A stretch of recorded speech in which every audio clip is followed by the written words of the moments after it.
কেন্দ্ৰীয় সাংস্কৃতিক মঞ্চ বৰিহাটৰ সৌজন্যত হেঁপাহৰ সন্ধিয়া। শনিবাৰে দক্ষিণ কামৰূপৰ পলাকবাৰী সমষ্টিৰ অন্তৰ্গত বৰিহাটত কেন্দ্ৰীয় সাংস্কৃতিক মঞ্চ বৰিহাটে আয়োজন কৰা হেঁপাহৰ সন্ধিয়াৰ সাংস্কৃতিক অনুষ্ঠানত গীত পৰিৱেশনৰ বাবে আমন্ত্ৰণ কৰা হৈছিল বলিউডৰ জনপ্ৰিয় কণ্ঠশিল্পী ছলমান আলীৰ লগতে অসমীয়া কণ্ঠশিল্পী ৰোহিত সোণাৰ আৰু ৰূপা কাশ্যপক। ছলমান আলীৰ গীত উপভোগ কৰাৰ বাবে জনসমাগম ঘটিছিল বহু সংখ্যক লোকৰ। কিন্তু ৰব, এই অনুষ্ঠানতেই একাংশ দৰ্শকে সংবাদ মাধ্যমৰ আগত উজাৰিলে মনৰ ক্ষোভ। পিছে কিয়, শুনো আহক দৰ্শকৰ মুখেৰে। থলুৱা শিল্পীক অলপ অলপ পইচা দি পেলাই একলাখকে দিলেও কমচে কম 14-15টা শিল্পী আমি দেখুৱাব পাৰিম। আৰু এনেকৈ টিকট কাটিবলৈ আমি এনেকৈ খাৰা হৈ আছোঁ। মানুহবিলাকে টিকট কাটি পইচা ভৰি পেলাই শ্বেয়াৰ কৰি পেলাই চাই আছে, আমি এনেকৈ চাই আছোঁ। সেইটো নহ'ল মানে আপুনি সাধাৰণ শ্ৰেণীৰ মানুহখিনিৰ কথা, সাধাৰণ শ্ৰেণীৰ মানুহখিনিৰ কথাটো মানে আমাৰ আছে চিন্তা কৰা নহ'ল। নালাগে এখন বিহুৱে লাগি আপত্তি আছে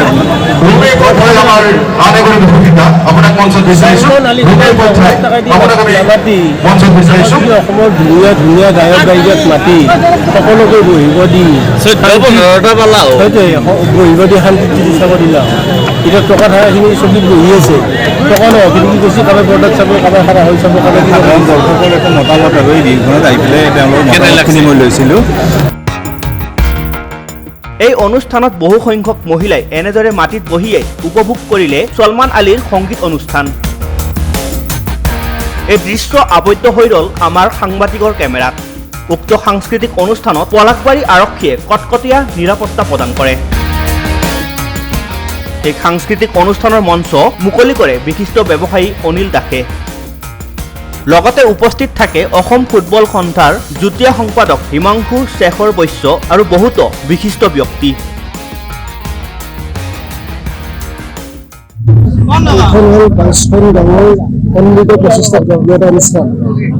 বৰিহাট অঞ্চলৰ পুৰা 22খন গাঁৱৰ ডেকা যুৱকসকল মিলিত হৈ নতুন অনুষ্ঠানৰ জন্ম হৈছে কেন্দ্ৰীয় সাংস্কৃতিক মঞ্চৰ প্ৰথম হেঁপাহৰ সন্ধিয়া। আজি 1 জুনত এইটো আমাৰ অনুষ্ঠান হৈ আছে। ৰাতিপুৱা 10 বজাত পতাকা উত্তোলন হৈছে আমাৰ।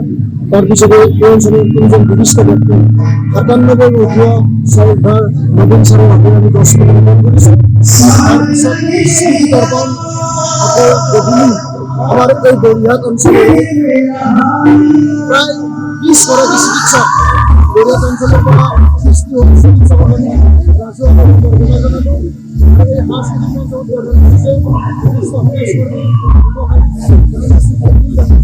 তাৰোপৰি বক্তব্য প্ৰদান কৰিছে হিমাংশু বৈশ্য আৰু আপোনাৰ ইফালে আমাৰ বিশ্ববিদ্যালয় ব্যৱসায়ী আৰু আমাৰ আজি সংগীত অনুষ্ঠানৰ বলিউডৰ কণ্ঠশিল্পী ছলমান আলী এটা উৎকৃষ্ট সংগীত অনুষ্ঠানে উপহাৰ দিছে আৰু প্ৰায় 20-40 দৰ্শক উপভোগ কৰি আছে। আমি সুন্দৰ ব্যৱস্থাপনা কৰিছোঁ, পেণ্ডেলৰ ব্যৱস্থা কৰিছোঁ, মঞ্চত গীত পৰিৱেশন কৰাৰ লগতে আমি 2-3খনকৈ LED স্ক্ৰীণৰ ব্যৱস্থা কৰিছোঁ, যাতে দৰ্শকে দেখাত কোনো অসুবিধা নাপায়। এই LED স্ক্ৰীণৰ সন্মুখত বহি দৰ্শকসকলে সুন্দৰকৈ উপভোগ কৰিছে। এটা সুন্দৰ পৰিৱেশ, সংগীতৰ মায়াময় পৰিৱেশ, আৰু এই পৰিৱেশটো আমি কণ্টিনিউ কৰিব। অহা বছৰত এইদৰে উদযাপন কৰিবৰ কাৰণে প্ৰচেষ্টা হাতত ল'ম। আৰু বৃহত্তৰ বৰিহাটবাসী ৰাইজে যিদৰে তেওঁলোক সহায় সহযোগিতা আগবঢ়াইছে, এইটো সঁচাকৈ শলাগ দিবলগীয়া। আমি তেখেতসকলক কৃতজ্ঞতা জনাইছোঁ, ধন্যবাদ জনাইছোঁ যে আগন্তুক দিনবোৰলৈ তেওঁলোকৰ আমি সহায় সহযোগিতা লাভ কৰিবলৈ সক্ষম হ'ম। ধন্যবাদ।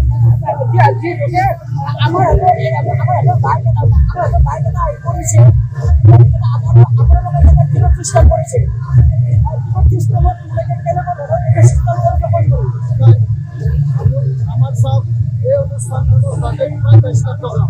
এই 22 লাখ টকা সংগ্ৰহৰ কাৰণে এই ৰাইজৰ মাজত 15 বছৰৰ পাছত তেওঁলোকে এই 500 টকাৰ বিনিময়ত এখন সুন্দৰ আসন লাভ কৰিছে আৰু আসনত গৈ তেওঁলোকে সুন্দৰকৈ অনুষ্ঠানটো উপভোগ কৰিছে।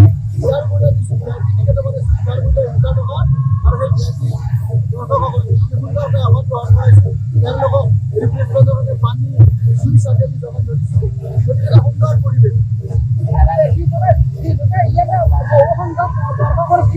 আমি ক্ষেত্ৰত আমি দেখা পাইছোঁ এই দৰ্শকৰ মাজৰ পৰা একাংশ লোকে কৈছে যে আপোনালোকে আমাৰ পইচা পাতি নাই তেনেক্ষেত্ৰত আমি টিকট সংগ্ৰহ কৰিব নোৱাৰোঁ এই ক্ষেত্ৰত আপুনি কি মন্তব্য কৰিব? নাই এইটো অলপ ভুল খবৰ এটা আহিছে আমি সাধাৰণ দৰ্শকৰ কাৰণে প্ৰায় 2000 চকী ব্যৱস্থা কৰিছোঁ আপোনালোকে দেখিছে ৰভাতৰ সোঁফালে প্ৰায় 2000 চকী আৰু দুখন পেভিলিয়ন প্ৰায় 1000 মানুহ তাৰমানে 3000 মানুহে এতিয়া বিনামূলীয়াকৈ উপভোগ কৰিব পাৰিছে আৰু তাৰোপৰি আমি দুখন LED ব্যৱস্থা কৰিছোঁ এই LED তেওঁলোকে সুন্দৰকৈ উপভোগ কৰি আছে আজি লোকে দৰ্শকৰ ফালৰ পৰা এনেকুৱা আমাৰ সংবাদ মাধ্যমৰ লগত মানে কি বাইক আহি পৰিছে তেওঁলোকে ভুল কৰিছে নেকি আপোনাৰ মতে?